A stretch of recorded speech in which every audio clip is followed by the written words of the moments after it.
Fala galera, beleza? Começando mais um vídeo do Opala na Veia e eu tô aqui finalizando a montagem do sistema de arrefecimento desse motor. Eu já montei a hélice, já montei as duas mangueiras inferior e superior do radiador, agora eu vou encaixar o radiador, que é o nosso trocador de calor. Mas o assunto do vídeo de hoje não é sobre o sistema de arrefecimento deste motor, é sobre o sistema de arrefecimento do Opala amarelo, o Opala da nossa playlist. Acontece que eu vou contar para vocês uma história. Senta que lá vem a história.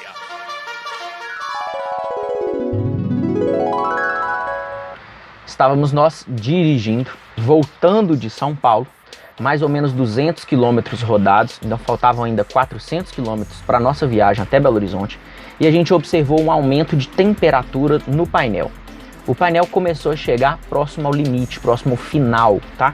E aí a gente foi dirigindo e ele começou a chegar próximo ao final, então a gente resolveu parar o carro e verificar o que estava acontecendo.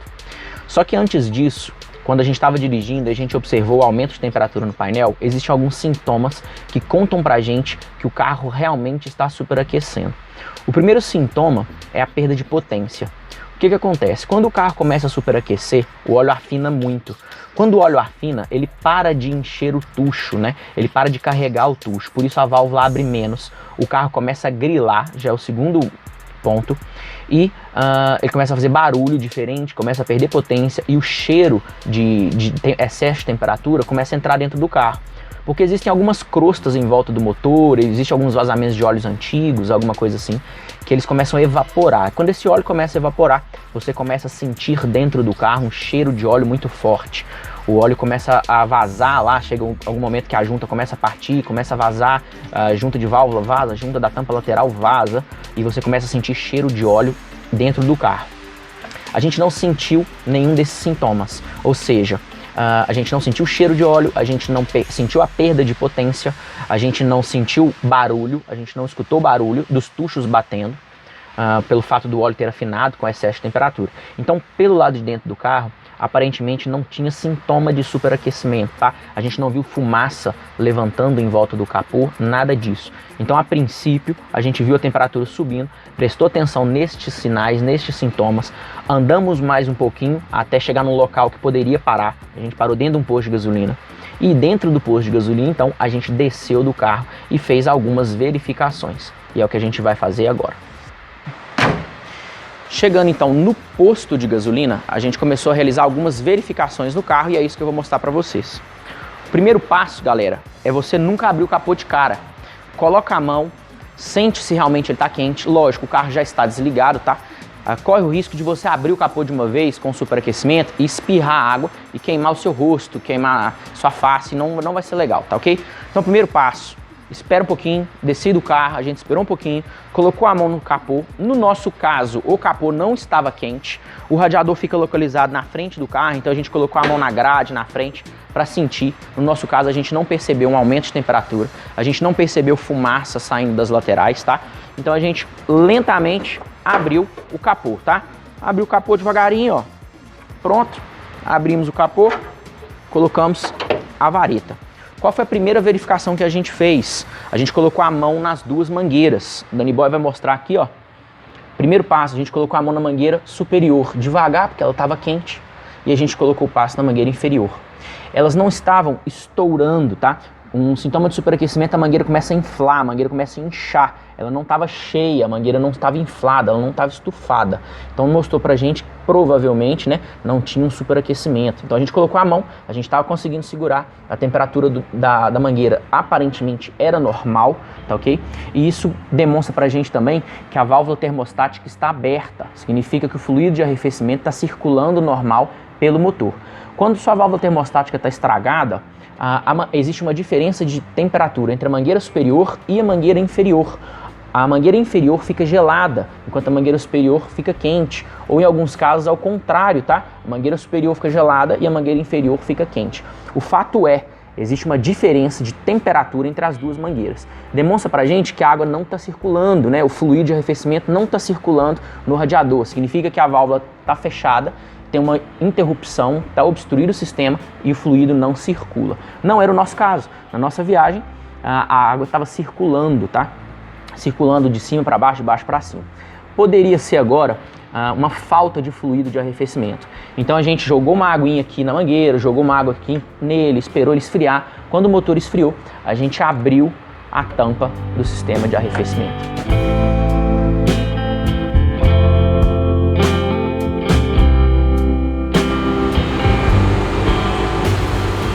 Então, pessoal, o nosso radiador tinha fluido de arrefecimento. Nosso radiador estava cheio, assim como está agora, com aditivo, com água tratada. Então a gente começou a tentar descobrir por que o nosso painel estava marcando um excesso de temperatura. A gente chegou na conclusão, primeiro, que o nosso carro não estava sofrendo superaquecimento. Primeiro, pelas verificações do lado de dentro, do lado interno do carro. E segundo, pelo motor. A água, a gente pôde perceber que ela circula. A gente pôde perceber, abrindo a tampa, funcionando o motor, que a bomba d'água está circulando a água. A gente abriu a tampa, ligou o motor e a água estava esguichando, a água estava circulando dentro do radiador.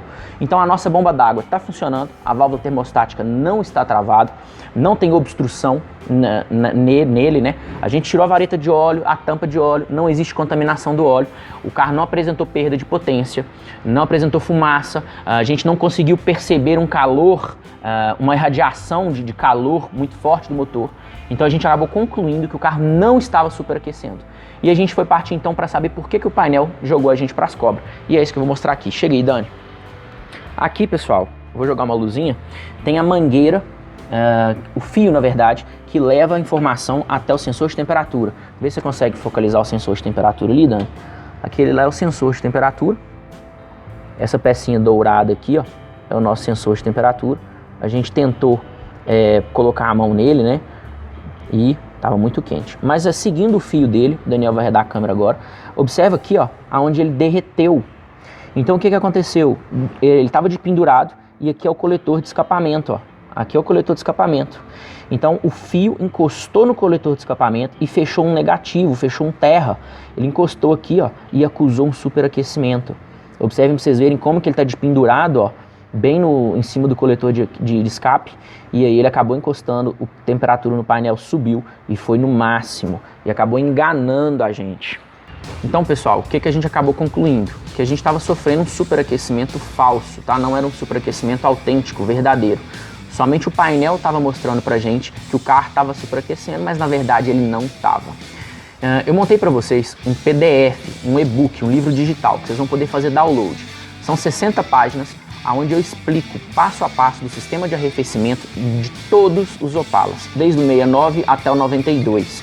Vou explicar quais são os modelos de hélice, qual carro saiu com hélice de metal, qual carro saiu com hélice de plástico, qual carro saiu com a hélice elétrica, com a ventoinha, quais são os modelos de radiador, como funciona cada componente. E é interessante que o livro foi pensado para pessoas que não têm experiência nenhuma e pensado também para pessoas especialistas. Então o conhecimento vai construindo aos poucos. Então eu explico peça por peça do sistema de arrefecimento, qual é a função do termostato, em que ano saiu o termostato, em que ano saiu a hélice com elétrica, que ano que saiu a hélice mecânica, uma hélice de 5 pás.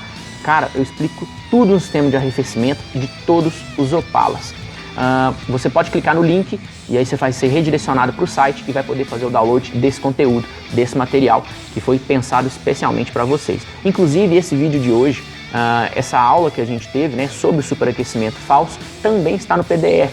Então você vai aprender desde o que é um superaquecimento autêntico, acontecer um superaquecimento autêntico, quais são os passos que eu devo tomar, qual que é a primeira medida, como diagnosticar. Depois que você ler esse livro, você vai ser um especialista no sistema de arrefecimento da linha Opala, tá ok? De todos os anos. Você vai saber identificar qual é o defeito, por que o seu carro está esquentando, por que o seu carro está superaquecendo. E o mais legal, que eu montei um módulo que chama o pulo do gato. Quando você está com o seu sistema de arrefecimento todo ok, todas as verificações ok, eu montei mais de 5 dicas de como você pode melhorar o seu sistema de arrefecimento. Essas dicas eu aprendi lá no norte do país, no Nordeste, onde o calor é muito intenso, o calor é muito forte, e lá eles descobriram diversas maneiras de melhorar o sistema de arrefecimento do Opala. Tudo isso eu mostro dentro do e-book, dentro do nosso livro, que está disponível para download para vocês, beleza? Então, um salve para todo mundo. A gente se vê no próximo vídeo, porque agora eu vou reparar esse fio que derreteu e eu vou tomar cuidado para que ele não caia de novo e não atrapalhe a marcação da temperatura no painel. Beleza? Salve para todo mundo e valeu!